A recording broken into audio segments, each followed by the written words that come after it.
laughing because we're happy. We're excited. It's Friday, the 8th day of August. Another week wrapping up. Yeah, another great week. I keep saying the same thing. I'm like a broken record, but it's just been a lot of fun. I'm still amazed we're keeping it going. So this is kind of still the soft launch. We haven't really officially launched. And we should note a couple things. The official launch will be September the 8th. I believe, Monday, September the 8th. Yes. We should also point out that next week we're off. Yes, secret fact-finding mission. So I won't be. We'll all be working. Yes, just to be clear. Yes. But what are you going to do without this show? What's your work? You make it sound like that's all I do. That was the point. That's what I was trying to say. I'll find the gym. Maybe jump back into the sauna. Find the gym. That's great. Yeah, no, that's great. Well, speaking of the gym or the sports, we should be giving a huge shout out to our friend Chris Dawson. Yes, great friend of the show, and was on the show this week talking about the North Bay mayor and the OPP investigation going on. But Chris is we don't give him enough. People may not know this about Chris, but he's kind of a legend in Northern Ontario hockey circles. He's a big deal. He's a big deal, and has been involved with the game of hockey probably since the day he was born. And he just had a huge honor, Scott. Yeah, he certainly did. He's going to be inducted into the new Hockey North Hall of Fame coming up in the spring. Actually, that ceremony will be held in Sault Ste. Marie. Oh, good. A group of 25 individuals in the builder, coach, player category, and 5 in the media bracket will be among the first ever inductees. And there he is, Chris Dawson, star of betaday.ca. Beta, it's a great, and he's been here for almost more than 20 years. 2004. He's been working for Beta. It's amazing. Yeah. And he's just a great human being, and his passion for the game has come out in previous segments he's done with us, and just his reporting there in North Bay. But just it couldn't happen to a nicer guy. So huge congrats to Chris, a good friend of the show and a great reporter here at Village. Absolutely. Look forward to that. Okay, to today's show, and rather ironic as we sit in the studio that today feels a little bit warm. Yeah. All the lights and the cameras, and it's hot down here. Yeah, full disclosure, this is a warm room that we record in down here in the Bay. And we're not complaining, but the truth is it is warm. I can't even remember now. Does it get cold in the winter? I'm so obsessed with the heat right now. I don't even know if it does get cold, but it is warm down here. And like you said, fittingly enough, we're going to talk about warm temperatures. It's not just us that are suffering through the warm temperatures where we work and spend our days. Yes, you're right. Sinead Dougal, the deputy editor of our team at the Trillium at Queen's Park, has been doing a lot of reporting this week on parents who are concerned about the temperatures, sweltering temperatures in their daycare classrooms. A lot of these facilities are schools during the school year and now are being used for daycare over the summer. And the temperatures are just skyrocketing, and the heat waves they've been having down in Toronto. And Sinead's done some really important reporting on the regulations around this. Are there regulations on how hot a school could be? She questioned the premier about it this week at a press conference.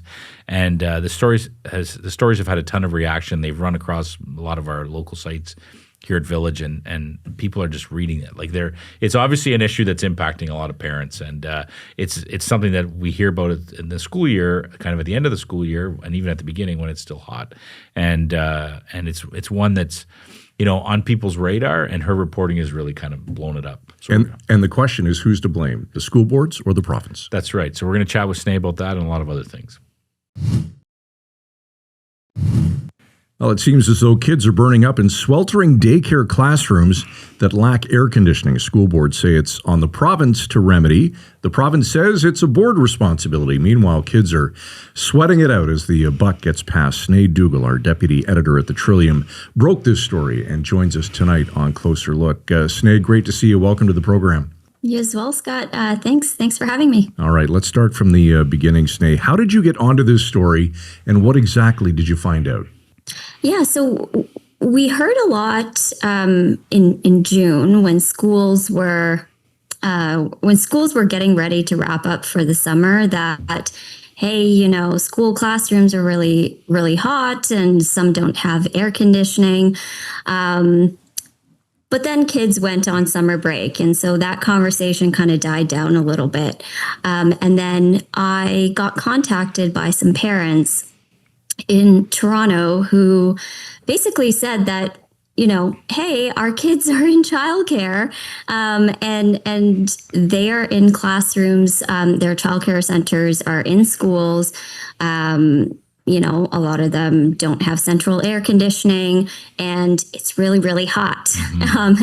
And we've had several heat waves here, especially in Toronto, across the province, over the past couple of months. And so they were really concerned about this issue that they have these really young kids, babies, who are having to spend their entire days in these really, really hot conditions. And there were a couple of specific horror stories. What specific things did you hear from some of these parents? Yeah. So, one parent, she has an 18-month-old son in a childcare center. And she said that a lot of the time when, they're going to pick up their kids, the kids are just in diapers. And that's one of the ways that, the staff are having to keep the kids cool. She said that it was only during one of the heat waves last month in July, it was only a few days into that heat wave that portable AC units got installed into the classroom. And so that, it was obviously it's been a huge concern for her. She did say that, staff are doing their best to try to keep these kids cool, mm-hmm. like whether they're doing water play, they'll incorporate things like ice cubes and they have fans, but that's still not doing enough. Another parent said that her 3-year-old is in a classroom that has a small window AC unit, but they have over 20 people in the class with kids and teachers, and it just gets really, really hot. And she mentioned that there was one weekend where there was an issue and that AC unit hadn't been turned on. And so when they came to drop off their kids on the Monday at 9 a.m., the temperature in the classroom was already at 27 degrees. Wow. And by the end of the day, that would have been over 30. So parents actually installed like a thermostat in the classroom to gauge, well, how hot are their conditions getting? She said she ended up going and picking up her daughter midday, and her daughter just, was telling her, like, I feel sick. Wow. And she also said that sometimes when other parents go to pick up their kids are literally collapsing in their arms because they're just so hot. Sinead, we'll get into the specifics of where the onus, should or shouldn't lie in a sec. But are there no provisions in the Child Care and Early Years Act that call for, basic minimum standards of classroom temperatures? Yeah. So, and this is apparently not when it comes to maximum temperatures. And this is one of the things that these parents are calling for. They want the province to set a standard, put into regulation or legislation, a maximum temperature for childcare classrooms. One of the parents who I spoke to, she had actually reached out to the Ministry of Education about this issue, and she received a response from the childcare help desk, essentially saying that act has no requirement around air conditioning or maximum temperatures for childcare classrooms. Mm-hmm. Sinead, if they built a highway tunnel under the childcare centers, would that help? I'm just kidding. Maybe. I'm just kidding. But it goes to that. We just talked about that with Jessica and others in a panel discussion yesterday. But we talk about where the government spends their money, right? You just think like it's true that you wonder. We're talking about this radical idea to do something we've never really thought of doing before. Yeah. And then you have classrooms, like basic things like classrooms that don't have temperatures that students, whether students or kids in daycare, can actually handle. It just seems bizarre that this isn't something there would be a standard for. Yeah, for sure. And I think, it's something you don't necessarily think about, or you don't think would actually be the case. One of the things that people have pointed out is that kids are more vulnerable to heat. And so you would think that given kind of the health risks, there would be something in place to ensure that these kids, especially in licensed, childcare centers that are licensed by the province, that they're that there would be some sort of measure to ensure that they're not in these sweltering conditions. And as your reporting rightly pointed out, this is a challenge because we're dealing with a lot of cases of older buildings. They were built decades ago. That it's hard to retrofit them and get them up to that level. So I assume that's a big part of the challenge here too, right? Definitely, and that's something that has been flagged, including by one of the opposition NDP MPPs who I spoke to. She said, it's not possible in a lot of schools to have or install these central air conditioning systems. But she did say that there are other measures that could potentially be used to help. So whether that's things like energy efficient windows or external blinds, or making sure that there's shade when kids are outside, or mist stations. So there are other ways. She said essentially that air conditioning is one of the ways to help with this situation. But there are other measures that could be looked at as well. Sneh, I know that you asked Doug Ford about it at a press conference this week. We know he has some tunneling folks. Maybe he has some AC folks. But how did he respond to your question? We haven't heard about the AC folks recently, but so I mean, he kind of started off just saying that yes, it's really terrible that these kids are in these, sitting in these conditions all day. He said that he was all for installing window AC units, and that we should try to help kids as best we can. He did, but then he made no commitments. So he said that he can't speak to whether standards would be put in place regarding air conditioning in childcare centers or maximum temperatures. He referenced what the government did in long-term care with mandating that, and all he said regarding the childcare conditions was that we'll look into it. I'm not sure if you know the answer to this, Sneh, but just thinking through the school year, certainly, down south, latter part of April, May, June. At what point does this become a collective agreement issue with the teachers' unions under working conditions, or has it already?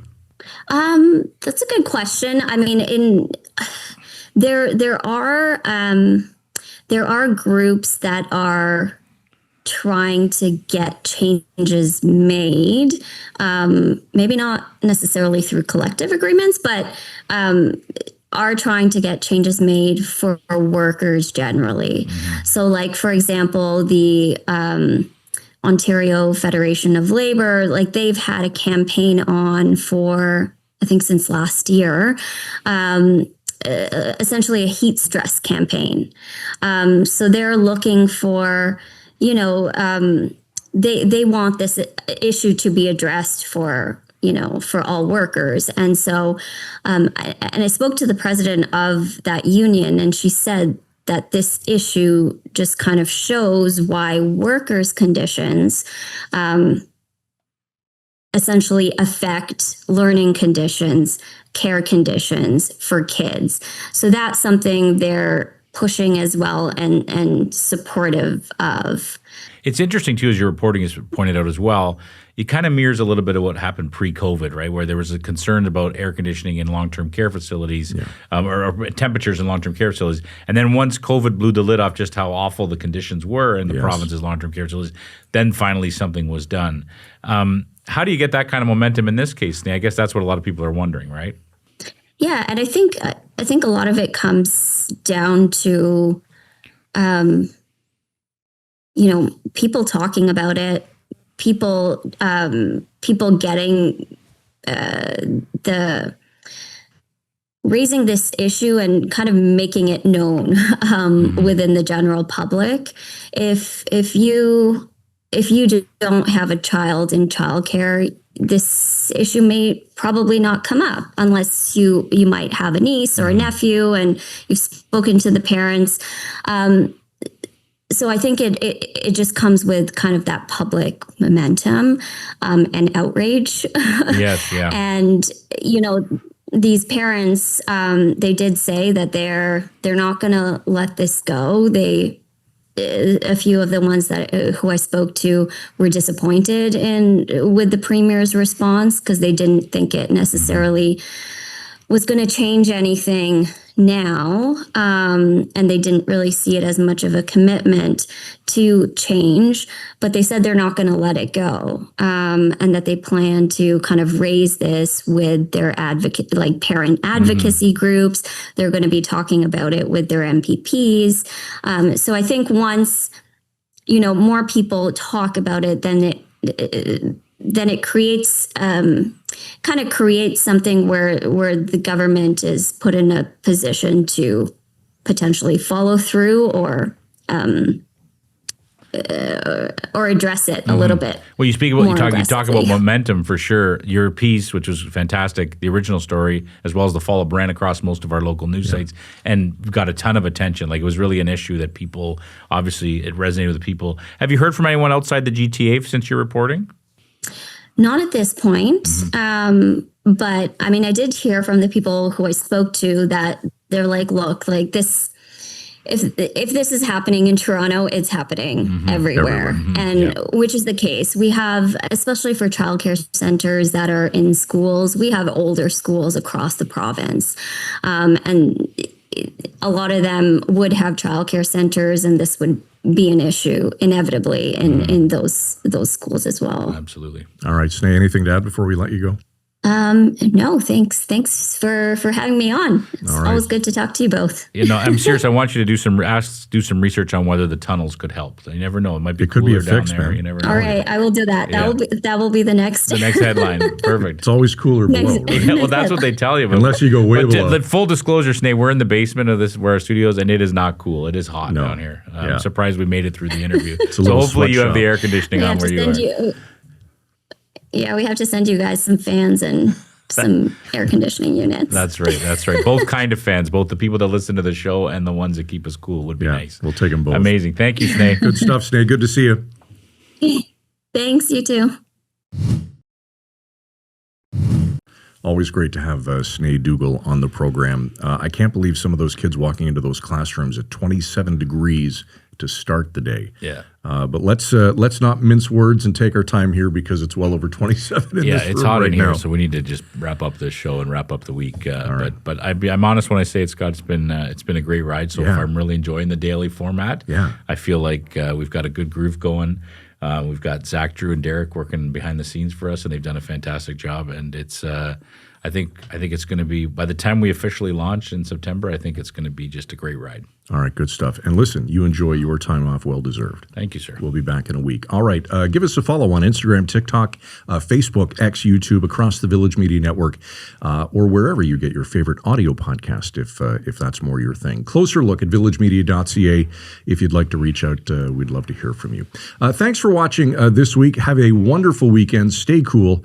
We'll see you in a week's time right here on Closer Look. Frisco and Scott's Wardrobe provided in part by Moores, Sault Ste. Marie.